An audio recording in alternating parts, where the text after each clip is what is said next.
Good morning. Hi. I know this is a little different than what you're used to. I'm Anne Marie, if you haven't met me before. I am Secret Garden Tarot. Uh, I had something very interesting happen to me this week, and that's the reason this video is a little different.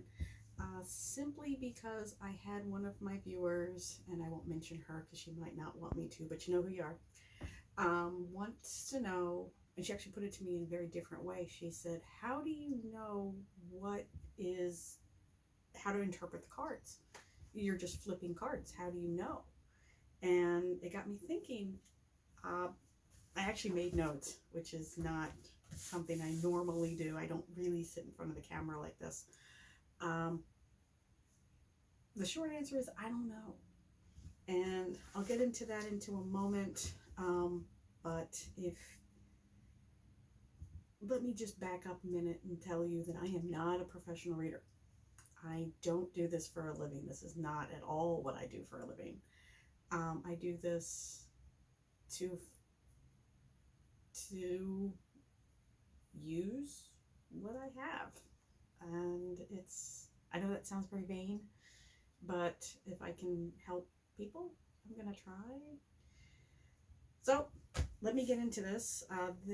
From the title of the series, you'll know that this is something a little different. This is Tarot 101, for lack of a better word.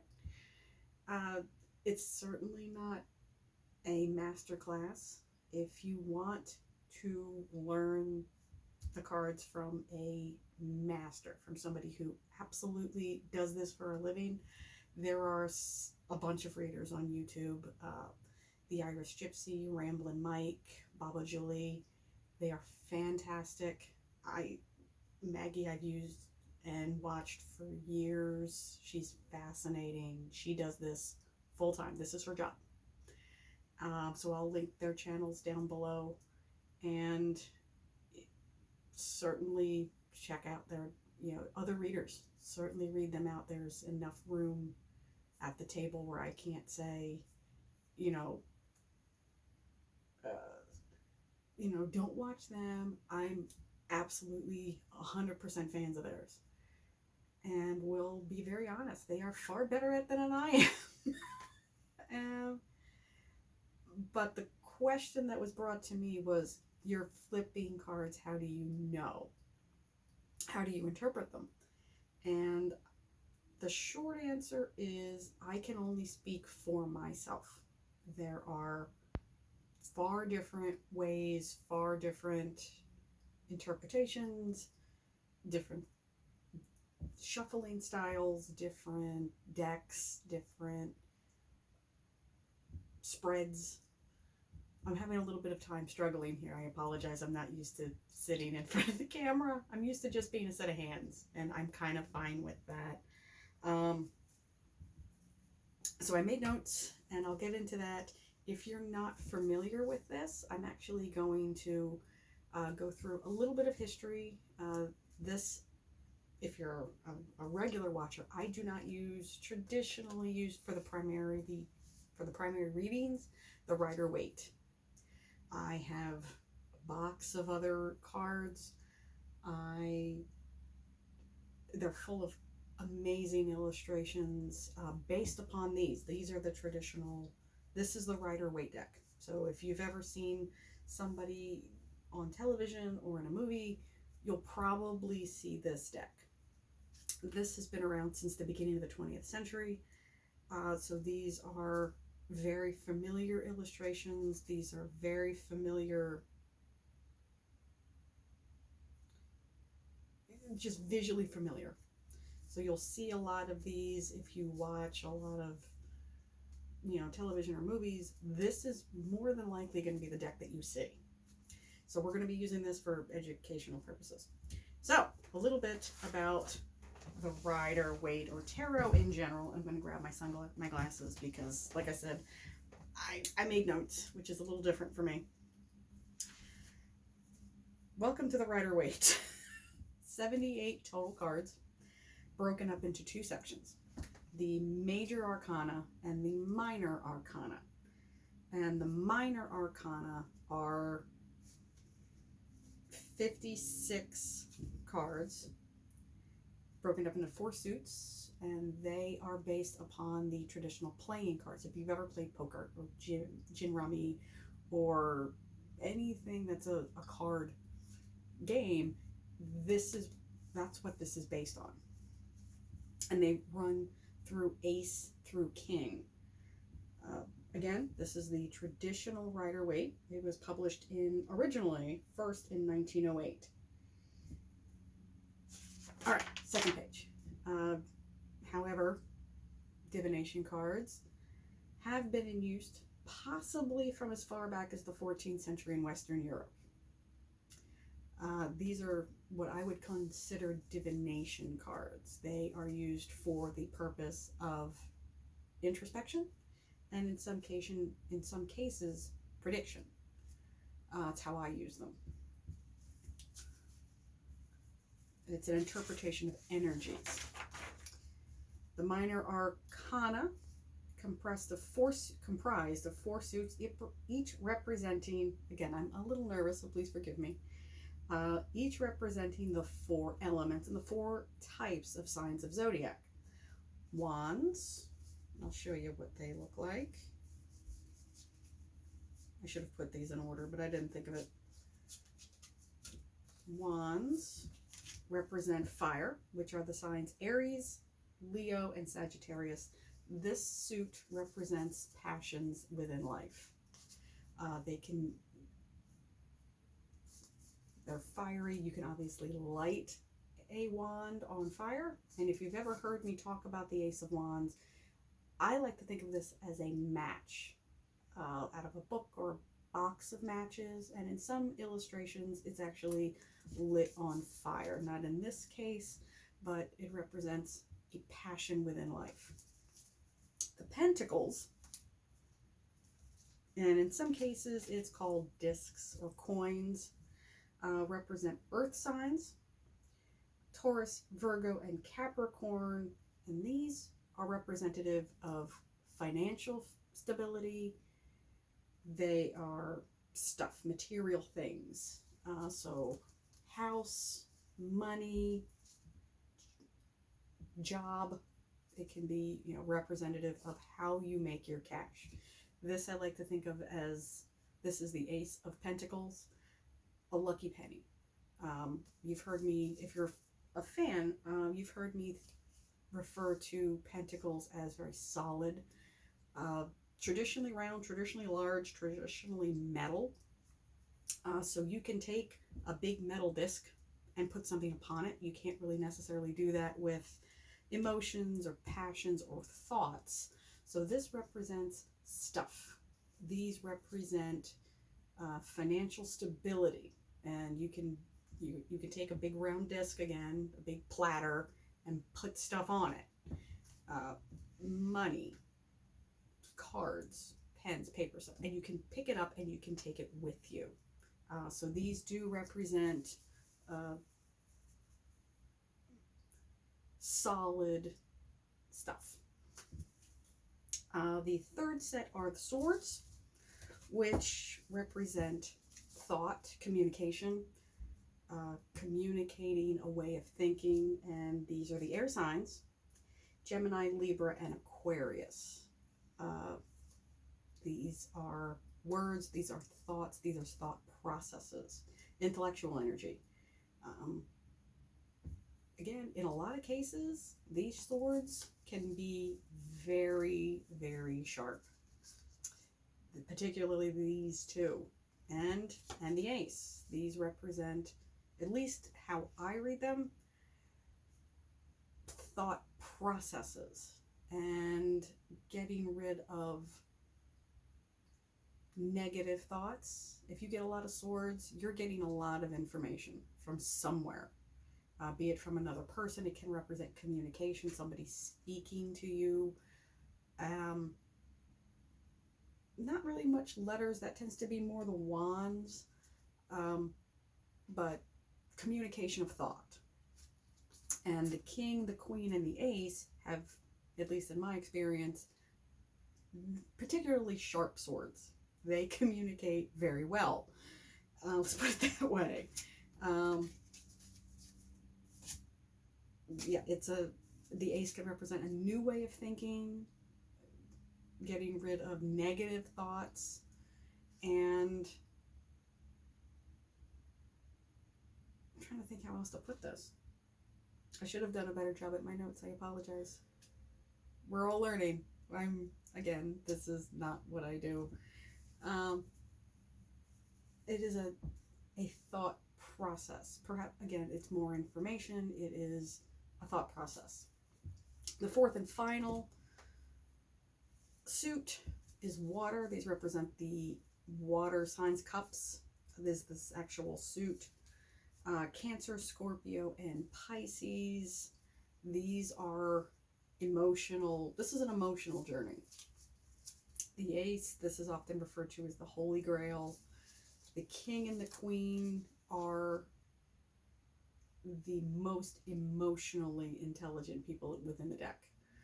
These are the people who, even though they have a bad day, they probably aren't going to come home and take it out on their loved ones, on their family, because they know it has nothing to do with them, and they know what to do with these emotions. They can identify them instead of just, I'm having a bad day. They know the difference between angry and frustrated and heartbroken. They can tell you the difference. These are very emotionally intelligent people. This is, as all the aces are, new beginnings, emotional new beginnings. So it can be the beginning of a relationship, of a family. It often represents birth or death, because it is a cycle. And I was explaining to somebody earlier, a couple of days ago actually, that there are no real, people that we love don't really leave us. It's a cycle. It's a circle. And you can start in one place and end up in another, but then you come back around. It's like a wheel. And we'll get to the Wheel of Fortune and the world a little bit later. But they don't really leave us. We just can't see them anymore. The veil, particularly this time of year, and we're in mid-ish October, is very, very thin. It's almost the Celtic celebration of Samhain, which is the basis of what we in the United States know as Halloween. Celtic tradition might be a slightly different version, but it's the same base. It's when the layers between the worlds are very thin. It's kind of like the cloth on this table. You're kind of coming to the end of it. It's getting very, very thin, where you can transition through it very easily. This time of year, I tend to get a lot of swords in readings for people, because they're getting information from different areas. It's communication from different realms, different sides. So it can be verbal communication. It can be spiritual communication, which can be very emotional. If you think that you hear your grandma and you know that she's been dead for 20 years, that's communication. And again, it can be very, very, very emotional. From experience, I can tell you that. So there's a lot going on with all of these cards. That being said, where's my information? The major arcanas, and I'll show you what I'm talking about. This is universal energy. It doesn't start with 1. It starts with the 0. Again, that cyclical energy. It starts with the Fool. It represents the journey of the Fool, which is us, because we start out with nothing. We start out with, I don't know if you can see this guy very, very clearly. Everything he owns is in that bag. Everything he owns, everything he knows, his plan of where he is going is in that tiny little bag that he put up on that stick. He has no preconceived notions. He has nearly no possessions. He has essentially no knowledge. He is a blank slate. So he is zero. He has begun his journey. And it ends with the world, if I can find it very quickly. And again, I apologize, I'm not much more organized than this, and maybe the next video will be. This just kind of hit me out of nowhere to do this video series. This is the world. Again, cyclical energy. And what comes after the world? You start back over with the Fool. Because you've learned lessons in one realm, it's time to learn your lessons in another. And as you travel through the major arcana and the minor arcana for that matter, you gather information, you tend to gather things. If you've ever moved, you know you have a lot of stuff. You've gotten a lot of information. You got a lot of things, you got a lot of knowledge, you got a lot of memories. And that is where you get to this very, very full world. She has batons, she has people, she has pets, she has things, she has stuff. And this is essentially us at the beginning of any type of journey.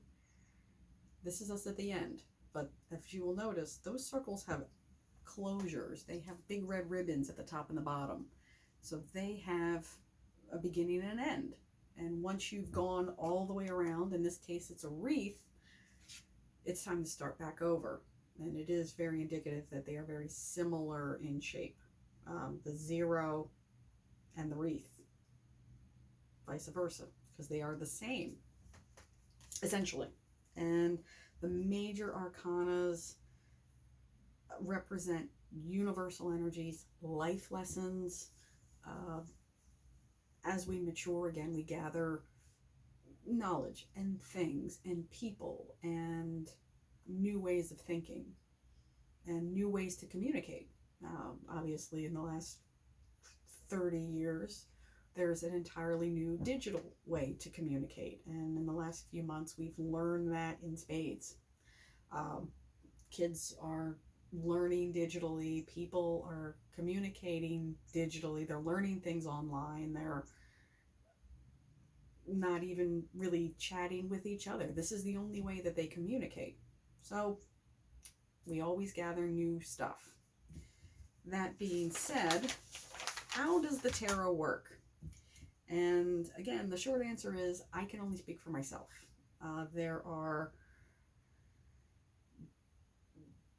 The cards are used differently by different readers. If you go and if you even just look around the YouTube in particular, you'll see dozens of different decks. You'll see dozens of different reading styles. I use them as a tool. And again, if you go to a hardware store and you go to the section where they sell hammers, there are way different kinds of hammers. There are tack hammers, there are sledgehammers, there are framing hammers, there are demolition hammers, all used for different reasons and different levels of ability. You wouldn't ask some 90-year-old person to lift a 90-pound sledgehammer, although they exist. This is how I look at the cards. There's a lot of ways to use a tool, and I can only speak to how I use them. And again, this is a very different, informal way of doing a reading. It is very personal, and whatever the process is that works for you may or may not work for somebody else. Everybody's brain works differently. Everybody's intuition works differently. Other readers use multiple decks. They use a single deck. They use a very formalized layout. Some don't. I don't. A lot of readers will use the very formal 10-card Celtic cross. You know, crosses in the middle. Below is your foundation. What is your immediate past is to the reader's left. Crowning is at the very, very top, closest to the person being read. Immediate future, fears, thoughts, hopes, and an outcome. So it's a very formal 10-card, very familiar spread. Some will use many decks, some will use a single deck, some use clarifiers, some use oracle cards, some use their spirit guides. If you watch perhaps Baba Jolie read, she actually communicates with her spirit guide as she's dealing. I don't do it that way. I let them communicate directly to the cards, or a higher power if you're not comfortable with spirit guide as a term.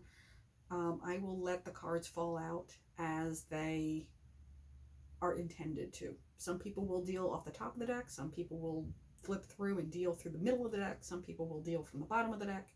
The bottom of the deck can be very significant to people. For some people, it isn't. It's an intuitive process, and you have to find a deck that works for you, a way that works with your intuition and your process. Everybody's different. I can only speak to how I have learned and what works for me. It was put to me, and this is the purpose of this. You're just flipping cards. How do you know? How, the same three people can get three of the same card and three different interpretations. Depends on the deck, depends on the reader, and the way I think of it is, yeah, she's right. You are just looking at the cards. They are a finite image. The Ace of Swords is always going to look like this. Granted, the illustration is going to be different. It's going to have more or less detail dependent upon the deck.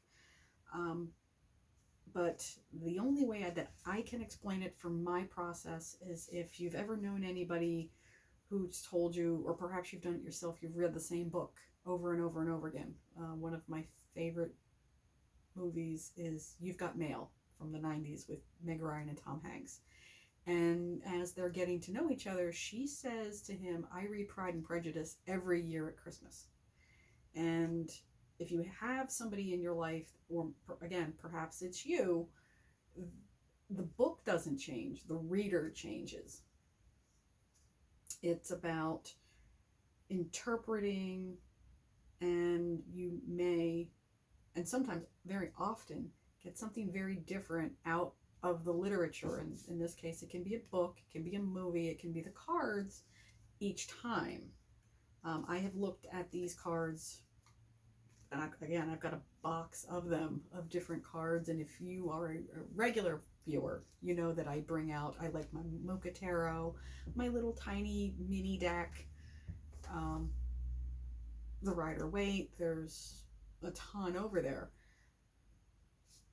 But each time, and it happens more often than not, I will look at a card and notice details that perhaps I have not noticed before, or I'm drawn to a particular part of the card.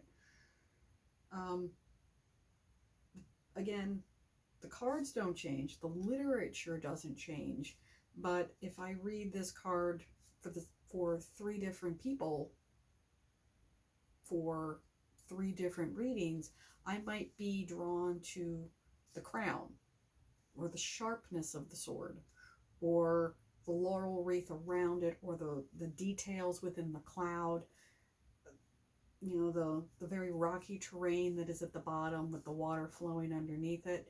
There are details within the card that stand out and are observed more frequently than others. And sometimes that you just have to work with your gut on that one. And I know that's not much of an answer.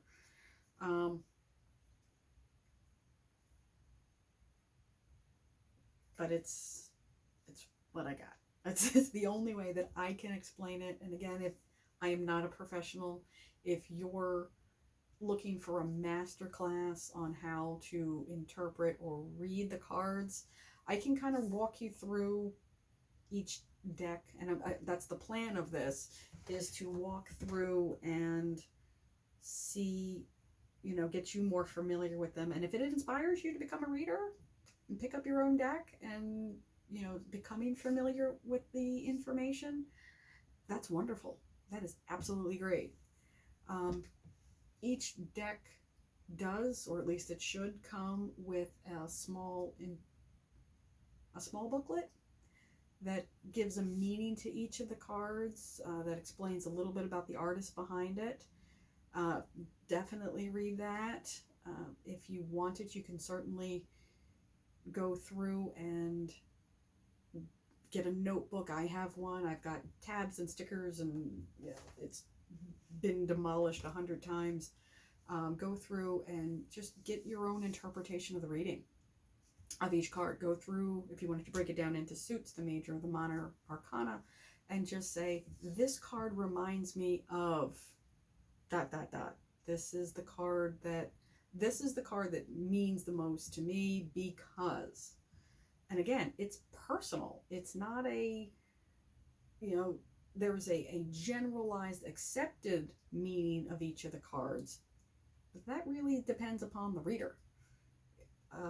Some people will say, and they'll, that a sword will mean X, Y, and Z, and it means that to them for the rest of their lives. And some people are very intuitive. It changes.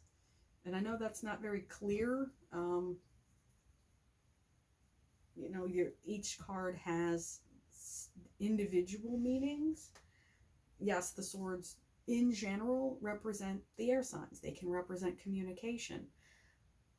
But as you go through them and you begin your own journey with this deck, and I hope that you do, because it's fascinating, and again, it's a tool, and it's information, and it's training your intuition to maybe trust your gut a little bit more, to look for things in a different way.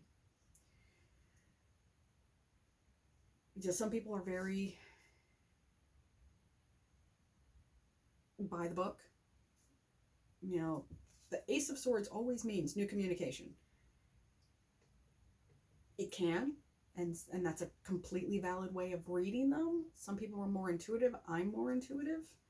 A lot of the other professional readers are a slightly bit more intuitive. Do your own research. Make your own mind up. This might be, something that really, really helps you in your day-to-day life. It does me. It's really taught me to trust my intuition, to share information in a way that might not be traditional, but in a lot of ways it is. Again, this particular version has been around since about 1909, 1910. So when it was first published. Again, people have been looking for answers for complicated questions for millennia, and using these as a tool since the plagues, since before the Renaissance. Hopefully that was helpful. I know it was a lot of information. This is kind of the introduction. I'm going to do a tutorial on each of the 4 suits. I'm going to break down the major arcanas. I really want you to really interact with all of this. Interact with each other. Interact with me.